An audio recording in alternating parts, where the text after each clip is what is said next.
I work with the high schools, and what I plan to do with this location is adopt some students and watch them grow and bring them there and let them see the whole setup, so they won't be afraid to venture off into something unknown.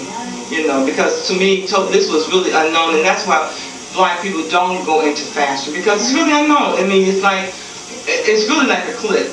Even in Chicago, it's like a clique. You know, if you don't know someone, fortunate for me, I was thrown in this building where it was like the old Chicago garment building, and all of these Jewish men were in that building, and I was like the only black woman that had a store in that building. Well, it was basically only wholesale at that time. So what I would do is just go there and ask them, you know, well, what about this? And what do you think about this? And they let me use them as a reference, because I could not buy anything from New York without a reference.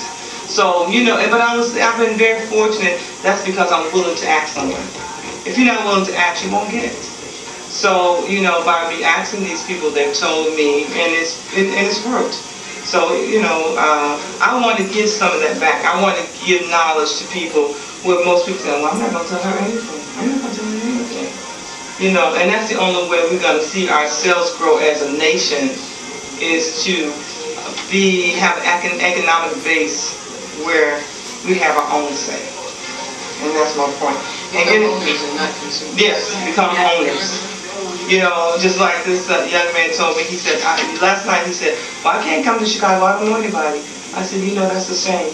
People come all the way here from India. They can't speak the language, and they don't know anybody. And they have businesses now here. I want to hear that. So, and on this other side here, at this other corner, is a 24-hour restaurant. And it's very nice. It's a family-style restaurant, and it's kicking. And up on the second level, the hair salon is to your left, here above. So that would be basically above me. All their customers would have to walk past me to get in this door to go to them, but I didn't want to be up there with them. He tried to rent me this space up there with them, and I said, no way. I'm not going up, I'm not going down. I want people to have to walk past me every single day.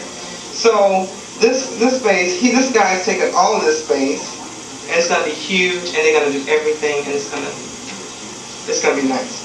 And this other person that's on this floor is a company called One Moment in Time. It's a women's evening dress rental and sales. I'm going to take all their customers too. So, and then this space is available, so I don't know what he's going to put there. But the owners of this building, they're very choicey. And they're young, innovative people. They have shopping malls. They have all sorts of things. And they're going to help me a lot because I'm going to make them. So this basically here is like, you know, just right outside, and it's done up with beautiful trees, and right across the street from where I am is a large hotel, and right next door where I am is a large hotel, and they both have outside cafes. So we're going to be there 24 hours a day if we have to work that way. And then the pink section, it tells you basically the business plan. So you can look through and you can read over that, you know. Well, I'll explain, but this is the business plan, actual one. And I have a profit and loss statement from 1987 only, and next week I will have the 89 because my accountant, she had surgery and she wasn't able to talk to me, and I did get a chance to talk to her when I was at the airport, and she told me that I can give her name to whoever is interested, the ladies of Dynamo. And she's concerned about me and helping me set this up. I had another accountant before, he sort of like screwed things up, but I want to give my people a chance, just like Mary Ann does in her business, but I'm not willing to stop doing it. I have a couple resumes here. One is for myself. These are briefs. I have extensive ones. And one is for my production person who's with me now. She's also my niece. And one is for my husband. And the hot pink is the money page. And this is explaining, if you go to that section, I'll explain some of those things. The high pink is explaining the startup cost, what I'm trying to do, how much it's going to cost me, and the store and security deposit is $10,000. And the inventory that I'm bringing to the with me is $150,000, and the renovations I estimated about $20,000, and store fixtures about $10,000, and office supplies $10,000, and equipment. And rent and salary expenses for 3 months, that works out to $39,000 for that time. And so, less current inventory is $124,000, and I'm also bringing $15,000 in cash. So what I'm trying to raise here is $100,000. So, with the next page, it's a 1990 cash flow forecast. So what I'm telling you here is how much I plan to make, how much I plan to sell, what the net sales profits are, and down here I'm telling you how I plan to do this.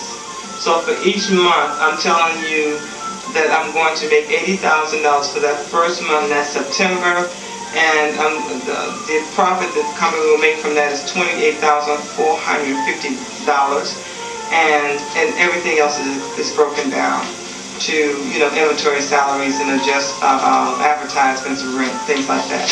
And if you follow through, it goes into September, October, November, and December, and it breaks down everything, and it tells you how I plan to make that money at the bottom of each column.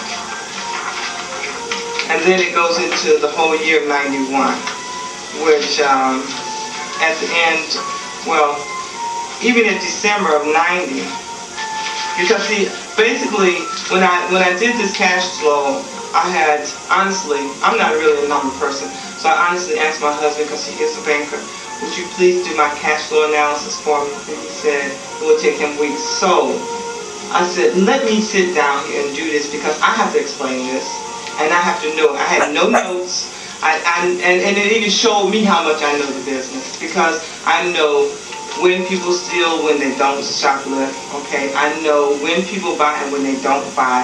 You know, we were talking, I had a meeting with some of the people that work with me, and I was telling them, I said, well, I wanted to do 7 days a week. And my production manager said, I think we should do 6. I said, well, you can do 5, but I'm going to do 7. And I said, if we have to be closed, it would be on Mondays. And she said, well, why on Mondays? I said, because people are complaining about all the money they spend on the weekend. They don't want to go to work the next day. They're grumpy. So why not be off the day that, you know, people are upset for what they did over the weekend? So get them while they high, and, you know, when they up, they hyped up, and get them on that Saturday and Sunday when they're just breezing along down the road and tourists in town and things like that. So if we are closed on one day, it will be on Monday. You know, so this will explain to you, you know, each and everything I plan to do, each and every step that I plan to make, and how it's going to be done.